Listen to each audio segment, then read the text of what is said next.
There's life in the table that has more than one seat. And there's life in a table that when you're not eating there, has nothing else on it. In other words, it's for that thing called communion.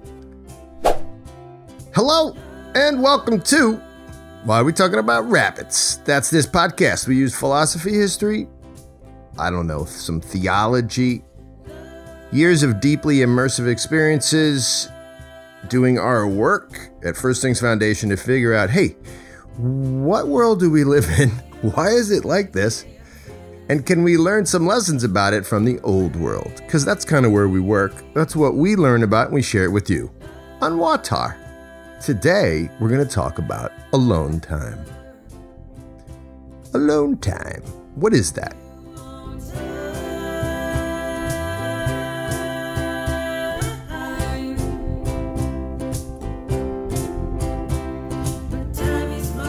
That was Hilltop. You should come and see them play. They're going to come to our benefit concert and play to benefit First Things. Down in Naples, Florida, December 4th, 5 p.m. at what we're calling the Cafe Nutrients Backstage. That's on 41 in Naples, Florida. If you aren't making it there because you're listening in Alaska, like we have some people listening, because it's far and it's cold, and you might become so warm in Florida that you get sick. And I wouldn't want that. If you're far, far away, you can stream it on Facebook. Pay attention, join our event, stream it live, and donate.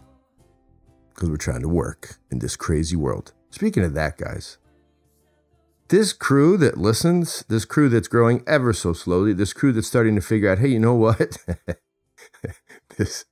This is not right. This stuff going on. Not that there's some sort of, I didn't say conspiracy. I didn't say that. I didn't say the C word. But that it does seem like one culture is ending and another culture is beginning.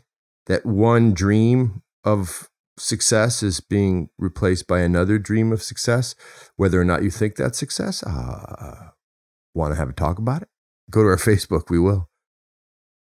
In that environment of societal, shall we say, is collapse too strong of a word? In that society, all of us are asking questions. This podcast tries to answer some by dragging in history. Yeah. One of the things I've been hearing from you guys, and I have to just say something. You guys are joyful people. You know, with stuff changing all around and challenging so many people, this crew, you guys, joyful. What's the joyful sound? Andrew, producer in Russia. Joyful sound. Okay. I don't know. That's joyful. We'll go with that.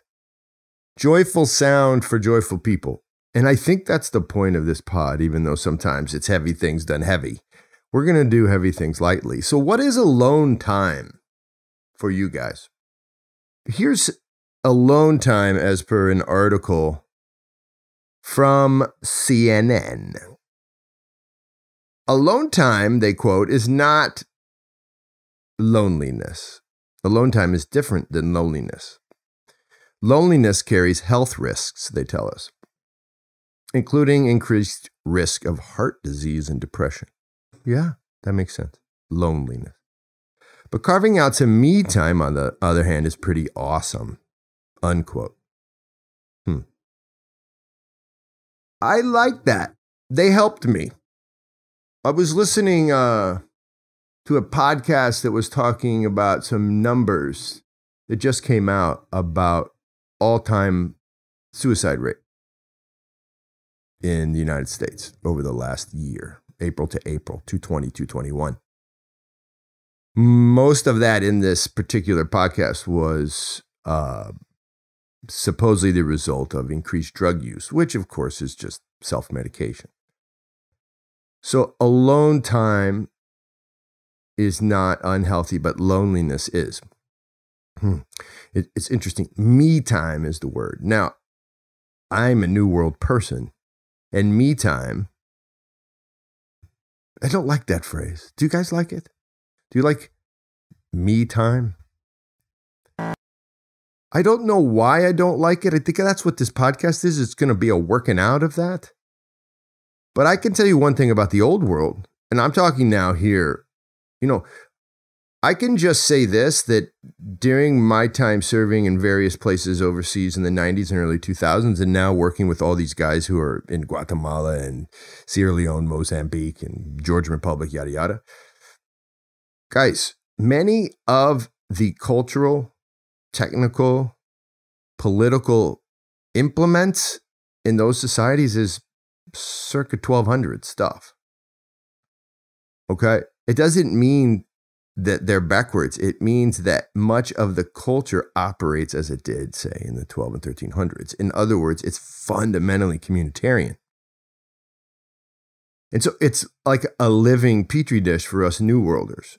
Now, when you hear going back in time, if you're a New Worlder, you hear something bad about that. I know you do. Even I do that, and I do this podcast. But going back isn't bad. It's not ontologically bad to go back any more than to go forward is ontologically good. There's nothing scientific about the future will be better or the future is better. That's not a thing. That's cultural. That's us. New Worlders. We have embedded that in our intellectual reality through our schooling. So, to go back is not bad. And when you do go, quote, back, or when you live, say, in rural Sierra Leone, what do you notice about me time? It's not a thing. Just ask Daniel, who served there, or Austin, or Jake, who's there now. That's not a thing. You can, if you would like, in Sierra Leone or Mali or any West African, you may in the rural countryside, and like, I don't know, bury yourself in a room and lock it and close the windows. You can. And when you do that, they're going to think that your me time is your sick time. I can remember a story. I'll tell it to you real quick. I'm in a mud hut, my hut, and I get a knock on the door. It's from Modibo. I don't know. He's 9. And he sent over, I don't know, some rice in a little bowl. And then he said, because you're sick, I want you to have this. He's 9. He's clearly been sent by his grandmother or somebody. I said, well, that's interesting, Modibo. I'm not sick. He says, no, it's okay. You should have this. Then he left. And then like a half hour later, another kid comes, knocks on the door. Joe Magan, here, I just want you to have this. This is this peanut sauce to go with your rice because, you're sick. Yeah, no, I'm not actually. What I'm doing is reading. And that kid sat down and watched me read. And then another kid came over and watched me read. And by, 8 o'clock, which is late in the countryside in West Africa, by 8 o'clock, there were like 3 kids sitting watching me read. It turns out all of them were sent. They were sent by the families who all knew me there. And they were sent because I had not come out of my room since after the workday. They were all worried. It was the most beautiful thing. You know what I was catching? Some me time. You know what they were watching? Some loneliness, which could lead to heart disease, So if it does lead to heart disease to be lonely, what's the difference? How does CNN or anybody call me time healthy? Here's an old world explanation. Me time is only healthy if you've already determined that your anthros, who you are, your anthropology, is fundamentally, right, divorced, separated, cut off from everything else. Me time can only be conceived when you can conceive of yourself as an independent me. Now, again, don't hear that as bad. Hear that as us. But what I've found is that the old world's understanding, and you could be dropped back in Europe, circa 1300. Me time is almost always fundamentally associated with loneliness. There's no derivation. There's no me understanding, so there can't be any me time, because me time would just indicate that you're sick. Because there's not a conception of yourself that way. What was the worst thing that could happen in the old world? What was the way that they punished you? You know, often the death penalty in many societies was illegal. But you know what wasn't? Old world societies. There was a death penalty, but it was hard to get. You know what the death penalty was in much of medieval Europe? Banishment. That's why whenever you teach history to young people and they go, look what happened to him. Oh my gosh, look what happened to Anne Hutchinson. She was banished. All the kids are like, right on. Like, did she have a PlayStation or what, bro? Does that mean she got to sit there? The pandemic was a banishment for many people. And did you notice how we embraced it? Right on. Some me time. For much of society, and if you notice, the lockdowns in Africa are very weak. I've been there while they're going on. They're not really lockdowns. The concept that you would all lock yourself in, that happened in Ebola. Now, our guys weren't in Sierra Leone during Ebola, but our partners were. Father Themistocles and some others that we know well. And you know what? People stayed inside. It was killing people. Very, very difficult on communitarian societies. It makes me think of tables. You know, this whole concept of eating with your family, that's an important concept. Everybody weirdly knows it. Have you ever noticed that? Even people who never do it. You know, my kids all went, pa-choo, they're all doing their thing. They're out of the house. And my wife and I sit together. But sometimes we don't. But you rarely see a table made for one. No, I take that back. Many of you probably see a table made for one all the frickin' time. It might be the only table you see. And that table is called a desk. And guess what happens at that table? Work. And guess what work is often associated with? Laborious things that create angina. Wait. Stress at a desk? Are you alone at a desk or is it me time? It feels like neither, right? It feels like you're weirdly attached to things you don't want to be attached to, and it's not me time, and you're still getting angina. Now, not everybody's job is like that, but I bet everybody's job who spends it all day at the desk is like that. You see, a desk isn't made for anything else but intellectual work of some sort. And some of us, including me, are happy at the desk, but the desk should not be a place where we eat. Have you ever noticed there's a prohibition on that? I'm talking about even in the New World. I know you've heard, don't eat at your desk. You don't want kids eating at their desk. You want them to go to the communal place. They all eat together. Very few schools are like, no, we don't need a cafeteria because all the kids will eat at their desk. Bad school, not going there. But desks as dining tables? Yikes. But we do it. Yeah. Let's just be honest. Eating at your desk alone seems similar to drinking all alone.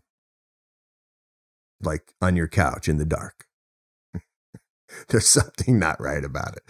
It's unhealthy and science backs us up. But I think one of the reasons in the articles I was reading that science says it's unhealthy is because you tend to eat bad food at the desk. In other words, you do fast food. And the fast food is making you sick. Here's your voice from the past. That's not what's making you sick. Don't get me wrong. Apparently, McDonald's has like actual poison in it. But in general, I think the idea is it's not great food. And so if you're constantly sitting at your desk and eating it, you should stop because it's making you sick. But I have a feeling it's making you sick in the same way a KP table, a Georgian Supra, a dinner makes you healthy. It makes you sick because it's not intended properly. Your aloneness, I don't know if it's me time or not. I can't figure that out. Maybe we can figure it out together. Andrew, is sitting at your desk me time? It never feels like me time. If you're me time at my desk, if that's where you go for me time, raise your hand out there because you guys are awesome. You guys, by the way, you are the cosmos of all things true. I mean, really, in some ways, together as a group, we can figure everything out together. And now here's the thing. Is it attached to reality? I don't know, but it's only in communion you can figure stuff out. So as a group right now, let's have a little communion. Raise your hand. Are you an at the desk person? Meaning you call that me time like, woohoo. I'm not. Me time's something else. Me time's like a demand on my nous. Greek for spiritual eye. But anyway, the KP, the thing we love at First Things, check it out online. It's on our website, www.firstthings.org. If you check out this notion, which really gave birth to our whole foundation, there's life in the table that has more than one seat. And there's life in a table that when you're not eating there, has nothing else on it. In other words, it's for that thing called communion. Yeah. The KP effect, which we talk about in our work, the idea of out of relationship is born all the answers. In other words, hey, what project are you going to go do with those poor people over in those emerging countries? Ugh, kill me already. What are you taking them for their betterment? No, stop it. No, we're taking ourselves for our betterment, and then we're going to sit down at a table or around a bowl of rice, and we're going to figure out what is necessary here by listening and loving. That KP effect, that ability to hear others by sitting together with them and actually doing this thing going, slowing down in order that you might speed up, that thing, that KP effect, is providing health, I think, because of communion. And I mean that. Communion. The desk provides and creates product, productivity, which may or may not be a modicum, a way to health. It is a way to product. So here's the voice from the old world, just to finish this up. For better or worse, you're probably like, finish it. I just think a desk is at some point always going to not be me time, and it's going to be loneliness.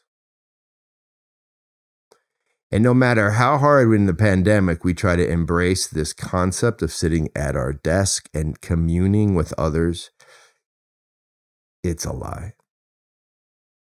How do I know it's a lie? Just from these voices that constantly come back at us from the old world. There's a wisdom in the old world that says, go for it, produce your product, but please don't call it me time. Me time here being the time that I need for my own, I don't know, whatever it is, regenerative health moment. In the old world, like I told you with my cats that came and kept bringing me food, because there's very little notion of the me, there's very little moment, very few moments for me time. Is that healthy? I like the royal path. I think you can bend too far the other way. But in our work, what we see is we've bent too far this way toward, right, the individual. toward the desk as a place to find success. Now, if you'd like to find success, the kind where you relax and you listen to music and you enjoy a delicious meal, even though it might not have a lot of meat in it. Yeah, we're working with this very cool vegan restaurant, Cafe Nutrients, for our concert.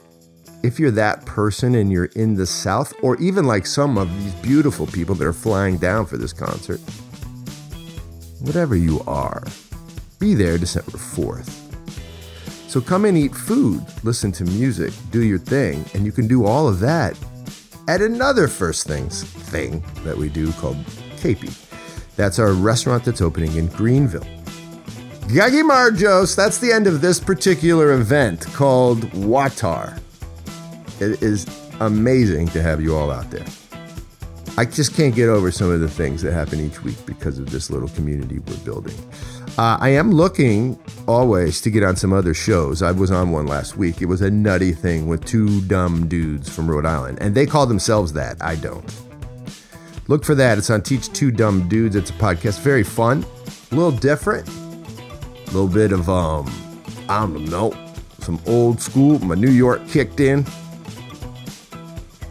I like those guys. Check us out. Well, who cares about that? Check us out. Do what you can to support us, because there's going to be a lot of these asks between now and January 1st. So don't be mad. We never ask for money. We asking now. We asking. So if you given to an incredible, what I think are credible people doing incredible things, if you given, www.first-things.org. Au revoir. Thank you to Andrew and Daniel for producing. Nak vam dis. Hasta luego, cambufo. Peace out.